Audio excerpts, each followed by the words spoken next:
Good morning dear students, I am your teacher Dilip Shengar. जैसा मैंने आपको कल बताया था कि आप लोगों को आज पोएम पढ़ाई जाएगी और कल मैंने आपको इसके हार्ड वर्ड्स दे दिए थे और समरी दे दी थी। आज मैं इसको एक्सप्लेन कर रहा हूँ, ध्यान से सुने। ये जो पोएम है एक पॉपुलर और फेमस पोइट है रॉड फ्रॉस्ट, उसकी पोएम है जो इंडिया में बहुत फेमस था। हमारे जो फर्स्ट प्राइम मिनिस्टर थे पंडित जवाहरलाल नेहरू, वो भी इन्हें बहुत लाइक करते थे। जब पंडित जवाहरलाल नेहरू की डेथ हुई थी तो उनके पास भी इनकी लिखी हुई पोएम की 2 लाइनें मिली थी, लेकिन अब इनकी पोएम बहुत मीनिंगफुल और कन्वर्सेशनल फॉर्म में होती है। अब यहाँ जो ये पोएम है, इस पोएम में रॉड फ्रॉस्ट क्या बताना चाह रहा है कि हमारे हर एक की लाइफ में, ज़िंदगी में कभी ना कभी एक डिलेमा वाली स्थिति आती है। डिलेमा मतलब एक ऐसी सिचुएशन जहाँ हमारे पास 2 ऑप्शन होते हैं।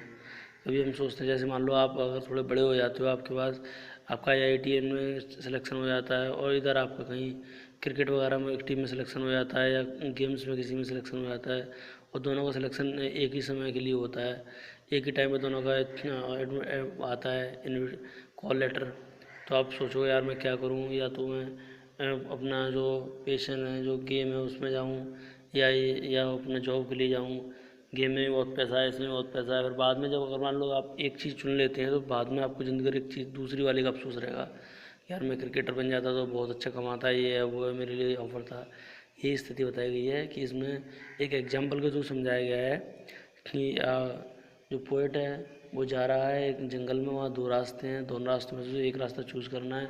तो एक रास्ते पर जब आगे बढ़ जाता है तो उसे पूरी ज़िंदगी भर दूसरे रास्ते का अफसोस रहता है। अब इसे बेटा हम पढ़ते हैं इस पोएम को।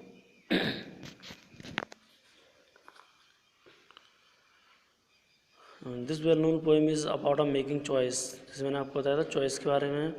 And the choice that shape us, choice है वो हमें क्या करते हैं, शेप में लाती है। शेप में लाती है मतलब अगर हम मान लो एक अच्छा रास्ता चुनते हैं ज़िंदगी में कि हम हमेशा अच्छे काम करेंगे और देश के लिए करेंगे, इसके लिए करेंगे, तो हमारे एक लाइफ का एक अलग ही शेप बन जाएगा कि हम एक अलग ही तरीके में ढल जाएंगे और हम अच्छे काम, और हम उल्टे सीधे रास्ते चुनते हैं, गलत लोगों का संगति चुनते हैं तो हम गलत तो उसमें चले जाएंगे। Rod Frost is an American poet, Rod Frost American poet है। Write simply but insightfully about common ordinary experience, उसने बहुत अच्छा बहुत महत्वपूर्ण लिखा है। यहाँ देखो एग्जाम्पल है, 2 roads diverge in a yellow wood and sorry I could not travel both and be one traveller long I stood and look down as one as for as I could to where it went in undergrowth. Writer बता रहा है कि वो क्या है, उसके सामने 2 road हैं और दोनों रोड एक डाइवर्ज मतलब बटे हुए हैं, जा रहे हैं, इधर उधर जा रहे हैं और अलग अलग दिशा में जा रहे हैं। येलो वुड मतलब उसमें येलो वुड का मतलब, वुड का मतलब यहाँ पे जंगल से है, येलो का मतलब पतझड़ का समय है तो पत्तियाँ पड़ी हुई हैं तो इसलिए वो पत्तियाँ सूखी हुई हैं तो ये लग रही है। तो उसके बाद उसने देख रहा 2 रास्ते जा रहे हैं और वो दोनों पे एक बार में दोनों पे ट्रैवल नहीं कर सकता। वो जितना वहाँ से देख सकता है वहाँ से खड़ा होकर देख रहा है और दोनों ही रास्ते बहुत दूर तक लंबे जा रहे हैं और दोनों ही जाके अंदर नीचे की तरफ जा रहे हैं। ठीक है ना, नीचे की तरफ झुके हुए दिख रहे हैं वहाँ से जहाँ से वो खड़ा हुआ है। Then took the author just as fair and having perhaps the better claim because it was grassy and wanted where thou thou as for that passing there had warned them really about the same। यहाँ वो बताना चाह रहा है, फिर वो क्या करना चाह रहा है, फिर वो देन टुक द अदर, जब टुक द अदर मतलब उसने दूसरा रास्ता चुना। जस्ट एज फेयर, वह भी उतना अच्छा है शायद और उतना ज़्यादा ठीक था क्योंकि वह घासदार था, ग्रेसी मतलब घासदार था। एंड वांटेड वियर का मतलब जैसे मैंने आपको बताया था प्रयोग नहीं किया गया, उसे बहुत कम लोग गए थे, उपयोग में नहीं लाया गया था। और वहाँ से गुजरने वाले लोगों की जब बात की, दोनों रास्तों पर चलकर, मतलब वो दोनों को समान नहीं लग रहे थे। And both that morning equally lay in leaves, no step had trodden black. Oh, I kept the first for another day, yet another. How well leads one to way. I doubted if I should ever come back. यहाँ ये बताना चाह रहा है कि जो दोनों ही रास्ते थे, बोथ में दोनों ही रास्ते थे, कैसे थे, और दोनों ही रास्ते समान रूप से एक जैसे मतलब पत्तियों से ढके हुए हैं, इक्वली लीव नो स्टेप, और वो एक ही तरह से ढके हुए हैं, लेकिन उन पर किसी को पैरों का निशान नहीं है, किसी उन पत्तियों को कुचला नहीं है, अर्थात कोई चला नहीं है। फिर वो कहता ओह, यहाँ इंटरजेक्शन आ रहे, मैंने पहले रास्ते पर किसी और दिन जाने का निश्चय किया था। हो सकता है कि पहले सोचा रहूँगा, फिर दूसरे रास्ते पर चलता हूँ, पहले रास्ते पर फिर कभी जाऊँगा। हालांकि मैं जानता हूँ कि आगे रास्ते पर जाना ही है, बढ़ना ही है।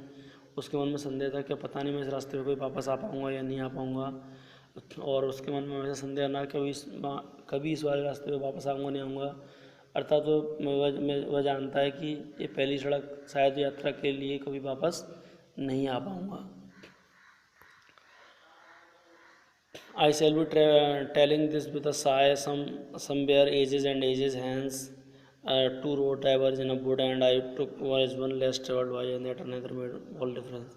और मैं बहुत लंबी अवधि के पश्चात यहाँ भविष्य के लिए कभी यहाँ आऊँगा तो बता रहूँगा कि मैंने जंगल में दो रास्ते थे और उनमें से एक चुन लिया था। ऐसा रास्ता चुना जो क्या है, जिससे बहुत कम लोग चलते थे, और जिस रास्ते को मैंने चुना जिससे बहुत कम लोग चलते थे, उसने मेरी ज़िंदगी में एक अलग ही डिफरेंस ला दिया, उन सबसे डिफरेंट कर दिया। इसका मतलब ये है बेटा, जैसे हमारी ज़िंदगी में बहुत सारे दो रास्ते हैं। जैसे कुछ लोग होते हैं वही काम करते हैं कि उन्हें क्या करना है, बड़े होना है, नौकरी करना है, और उसके बाद अपने परिवार में ध्यान देना, बाकी कुछ नहीं है। कुछ लोग ऐसे होते हैं कि वो सोचते हैं कि हमें पढ़ना लिखना तो है, पढ़ने लिखने के बाद हम समाज के लिए, देश के लिए कुछ नया करें और वो करें। और ऐसे लोग कम होते हैं, मतलब इस रास्ते पर चलने वाले लोग कम होते हैं, और जो बस जॉब करके अपनी ज़िंदगी सेटल करने वाले लोग ज़्यादा होते हैं। तो ये बता रहा है कि उसने वो रास्ता चुना जिसमें लोगों की सेवा करना था, देश के लिए कुछ करना था, ऐसे काम करने था, अच्छे काम करना था, इसलिए उसकी ज़िंदगी बदल गई। इसे आप बेटा एक बार दो बार और अच्छे से पढ़ें, आपको समझ में आएगा बहुत अच्छे से। ठीक है बेटा, ऑल द बेस्ट।